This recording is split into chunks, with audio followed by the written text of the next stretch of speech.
રાજ્યભરમાં હોળી અને ધૂળેટીની ઉત્સાહભેર ઉજવણી કરવામાં આવી રહી છે। દર વર્ષની જેમ આ વર્ષે પણ લોકોએ અનોખી રીતે ધૂળેટીની મજા માણી। ક્યાંક લોકો પાર્ટી પ્લોટમાં રમવા ગયા તો ક્યાંક લોકોએ સોસાયટીમાં જ અબીલ ગુલાલથી ધૂળેટીની ઉજવણી કરી। આ વર્ષની ધૂળેટીને પણ વીટીવી સાથે વાત કરવા પર લોકોએ શું પ્રતિક્રિયાઓ આપી, આવો જોઈએ।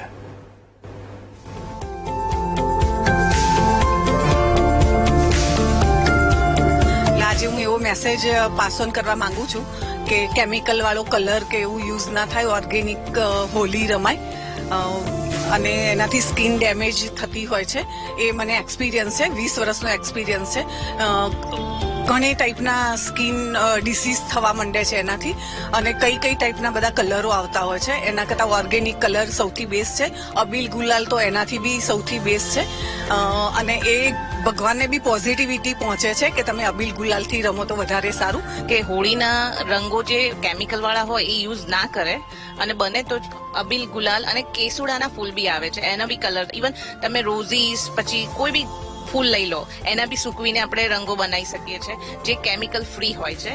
તો એનાથી સ્કિનને પ્રોબ્લેમ ના થાય, અને સ્કિનનો પ્રોબ્લેમ મને ખબર છે કે સ્કિનમાં પ્રોબ્લેમ થાય ને તો વર્ષ, 1.5 વર્ષ, 2 વર્ષ મટતું નથી, અને બહુ જ હેરાન થવાય છે। તેનાથી આપણી લોંગ જર્ની થઈ જાય છે દવાખાનાની। એના કરતાં બેટર છે કે આપણે હોળીના 2 દિવસ જે રંગ રમીએ છીએ એ કેમિકલ ફ્રી રંગથી રમીએ, અને બને તો પાણીનો યુઝ બી ઓછો કરીએ, કે પાણી બહુ જ ઉપયોગી છે જીવનમાં।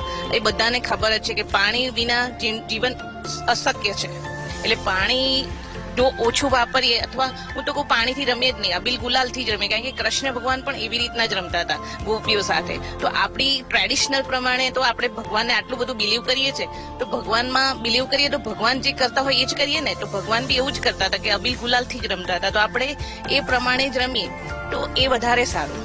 હોળી એ તહેવારો રંગોનો છે। રંગો એટલે એવા કે જે આપણે ઓર્ગેનિક યુઝ કરીએ, અબીલ ગુલાલ યુઝ કરીએ કે કેસુડો યુઝ કરીએ, નહીં કે કેમિકલ।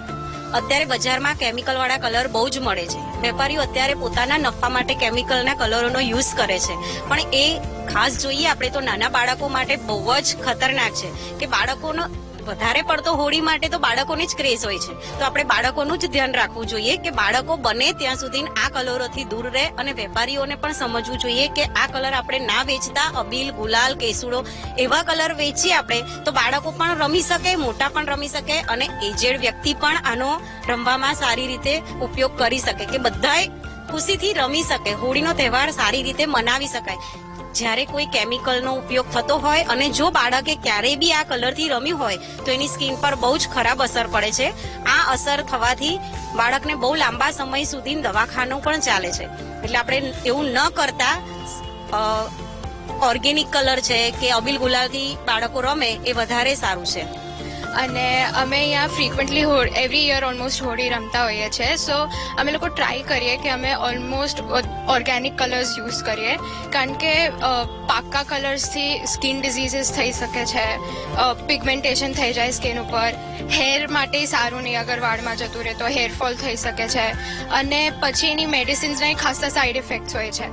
એટલે અમે ટ્રાય કરીએ કે ઓર્ગેનિક કલર્સથી જ યુઝ કરીએ અમે લોકો। અને ઇટ ઇઝ યુથ જે અત્યારનું છે, મારે એમને કહેવું છે કે keep all the colours organic, કારણ કે એના ખાસા એડવાન્ટેજીસ પણ છે, અબીલ ગુલાલ ને એ બધાના। પહેલાના ટ્રેન્ડમાં જે હતું પ્યોર ગુલાલથી રમતા, કેસુડાના ફૂલ પલાળીને રમતા હતા, એટલે કોઈ જાતનો ડર નહોતો, અને લોકો શાંતિથી રમી શકતા હતા, નાના બાળકો। અને સૌથી પહેલા તો બલૂન્સ પહેલા જે નહોતા, અને અત્યારે જે એક ડિસ્ટન્સથી પાણી ભરેલા બલૂન્સ નાખે છે, ઘણીવાર લોકોની આંખ પણ જાય છે, બોડી ઉપર બહુ દૂરથી આટલા બલૂન્સ ફેંકાય છે, તો ઘણીવાર એ બધા પ્રોબ્લેમ્સ પણ થાય છે। તો એ તો એકચ્યુઅલી બંધ જ કરવું જોઈએ, અને કેમિકલાઇઝડ કલર્સ પણ નહીં, હવે ઓર્ગેનિક કલર્સ નીકળ્યા। પહેલા તો જે નેચરલ બધા કેસુડાના પાણીથી ને ગુલાલથી રમતા હતા, તો બધા એના પહેલાનો તો મને બહુ ખ્યાલ નથી, પણ મેં જે જોયું છે મારા પેરેન્ટ્સ રમતા હતા, અને જે એક ઉત્સાહ હતો એ તો ઓછો જ થઈ ગયો છે હવે, કારણ કે લોકોએ પોતાના ગ્રુપ, સોસાયટી છોડીને રમવાનું ચાલુ કરી દીધું છે, અને અલગ રીતે રેન ડાન્સ ને ક્લબ પાર્ટીઝ ને એ રીતની આખી હવે ધૂળેટી થઈ રહી છે, જેને લીધે એક યુનિટ નથી રહ્યું, અને લોકો ડિવાઈડ થતા જાય છે।